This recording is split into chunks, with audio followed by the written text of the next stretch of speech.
کوئی بھی اتنی جلد معاف نہیں کرتا، ماں بھی اتنی جلد اپنی اولاد کو معاف نہیں کرتی جتنی جلد بندوں کو اللہ معاف فرماتا ہے، بلکہ جو صغائر ہیں وہ تو بغیر توبہ کے ہی معاف ہوتے رہتے ہیں۔ فرمایا کہ جب تم وضو کرتے ہو تو اعضائے وضو کے گناہ جھڑ جاتے ہیں وضو سے، اور ہمیں پتہ بھی نہیں ہوتا۔ بہت سارے صغیرہ گناہ ایسے بھی ہیں کہ ہم ان صغائر کا ادراک بھی نہیں کر پاتے، لیکن وہ ہمارے سے جڑے ہوئے ہوتے ہیں، اور اسی طرح جب وہ ہمارے سے جھڑتے ہیں تو ہمیں ادراک بھی نہیں ہوتا کہ وہ ہمارے ساتھ جڑے تھے اور ہمارے سے دور بھی ہو گئے اور ہمیں پاک صاف کر دیا گیا۔ ایک نماز سے دوسری نماز تک کا وقت درمیان کے اندر ہونے والے گناہوں کا کفارہ ہے۔ ایک جمعہ دوسرے جمعے تک، ایک رمضان دوسرے رمضان تک گناہوں کا کفارہ ہے۔ تو یہ اللہ کی کرم نوازیوں کے رنگ ہے۔ بلکہ فرمایا ہم نے تم کو جو بڑے گناہوں سے منع کر رکھا ہے، اگر تم ان گناہوں سے اپنے آپ کو بچا لو تو ہم اس کے صلے کے اندر تمہارے چھوٹے گناہ ویسے ہی معاف کر دیں۔ ایک تو ہے کہ تم وضو کرو گے تو جھڑیں گے، ایک تو یہ ہے کہ تم کچھ اعمال کرو گے تو اس کی برکت سے یہ گناہ ساتھ جھڑ جائیں گے، لیکن اگر تم بڑے گناہوں سے بچتے رہو گے تو ہم تمہاری اس بات کا اعزاز تمہیں دیتے ہوئے کہ تمہیں اللہ کے حکم کا پاس ہے اور تم بڑے گناہوں سے بچ رہے ہو، اور جو چھوٹے گناہ تم سے سرزد ہو گئے ہم اس بڑے گناہ سے بچنے کی وجہ سے وہ ویسے ہی تمہارے سے ہٹا دیں گے، تمہیں صاف کر دیں گے اس کے ساتھ۔ یہ کتنی کرم نوازیاں ہیں۔ اور اگر تم نیکیاں کرتے ہو تو نیکی بھی تمہارے گناہ کو مٹا دیتی ہے۔ اللہ کے محبوب علیہ السلام نے جو 3 وصیتیں کی تھی تو ان میں سے ایک وصیت یہ تھی کہ گناہ تم سے سرزد ہو جائے تو اس کے بعد تم نیکی کرو۔ کیوں؟ تم ہوہا،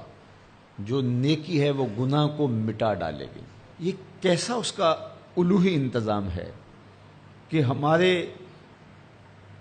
گناہوں کو مٹانے کے لیے کتنے سامان رکھیں۔ چھوٹے گناہ سرزد ہو گئے ہیں تو وضو کرنے سے، نماز ادا کرنے سے معاف ہو گئے، صدقہ کرنے سے معاف ہو گئے، کسی کو مسکرا کر ملنے سے معاف ہو گئے، رستے میں پڑی ہوئی چیز ہٹا دی تو اس سے معافی ہو گئی، دروشی پڑا تو گناہ معاف ہو گئے اور خطائیں دھل گئیں اور درجات بلند ہو گئے، اور نیکی کی تو ساتھ گناہ بھی معاف ہو گئے۔ تو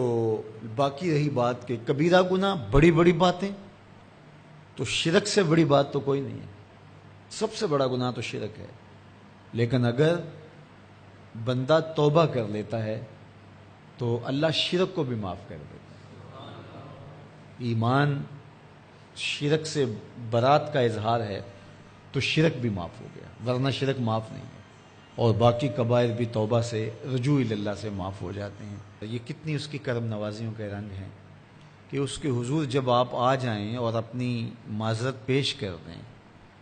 تو وہ بندے کو شرمندہ نہیں کرتا کہ تم نے یہ کیا۔ جب بندہ کوئی جرم کر بیٹھتا ہے، کسی سے زیادتی کر بیٹھتا ہے اور حقیقی زیادتی ہوتی ہے، تو پھر اس کے پاس جاتے ہوئے ڈرتا ہے کہ اس کا رد عمل کیا ہوگا، میں نے یہ زیادتی کی، واقعتاً زیادتی کی۔ اب اس کا سامنا کرتے ہوئے ڈرتا ہے کہ جب میں جاؤں گا معاف کرے گا نہیں کرے گا، دونوں امکان ہوتے ہیں۔ پھر معاف کرے گا تو کتنا رگیدے گا، مجھے کتنا احساس دلائے گا، اور اس کے بعد معاف کرے گا تو بندے کے قدم اٹھتے بھی ہیں، اور کئی وسواس اس کے ساتھ جڑے ہوئے ہوتے ہیں کہ معافی ہوگی یا نہیں ہوگی، اور میری تذلیل ہوگی یا میری کیا صورتحال ہوگی، کسی سے بھی معافی مانگتے ہوئے۔ اسی لیے لوگ اڑ جاتے ہیں، بعض اوقات وہ جانتے بوجھتے ہوتے ہیں کہ ہم نے یہ زیادتی کی ہے، اپنے بھائی کا دل دکھایا ہے، حق مارا ہے، زیادتی کی ہے، لیکن وہ اس احساس سے بچنے کے لیے تو پھر آہستہ آہستہ آہستہ آہستہ وہ اس کے عادی ہو جاتے ہیں۔ لیکن آپ اور میں گناہ کرتے ہیں تو گناہ کرنے کے بعد جب خیال پیدا ہوا کہ معافی مانگنی چاہیے، تو جب ہم وضو کر کے قدم اٹھاتے ہیں توبہ کے لیے تو ہمیں کوئی ایسا وسوسہ نہیں ہوتا کہ وہ معاف نہیں کرے گا۔ بلکہ حضرت داتا گنج بخش علی حجویری علیہ رحمہ کشف المعجوب میں ایک بزرگ کا قول نقل کیا کہ جس نے توبہ کی اللہ نے اسے معاف کر دیا۔ تو پھر ایک دوسرے بزرگ کا قول پیش کیا، کہا نہیں ایسا نہیں ہے کہ جس نے توبہ کی اللہ نے اسے معاف کر دیا، بلکہ یہ ہے کہ جس کو اللہ نے معاف کرنا تھا اس کو توبہ کی توفیق دے دی۔ وہ خود کہتا ہے نا کہ توبوا الی اللہ، میری طرف آؤ، رجوع کرو اور میری طرف آ کے اپنے گناہوں کی معافی مانگو، تو اللہ توبہ کے لیے بلا رہا ہے، تو جب بلا رہا ہے تو اس کا مطلب ہے معاف کر دیا تو بلا رہا ہے نا۔ اب اگر اس کے باوجود بھی کوئی نہیں آتا تو پھر اس کی حماقت اور اس کی بے وقوفی ہے۔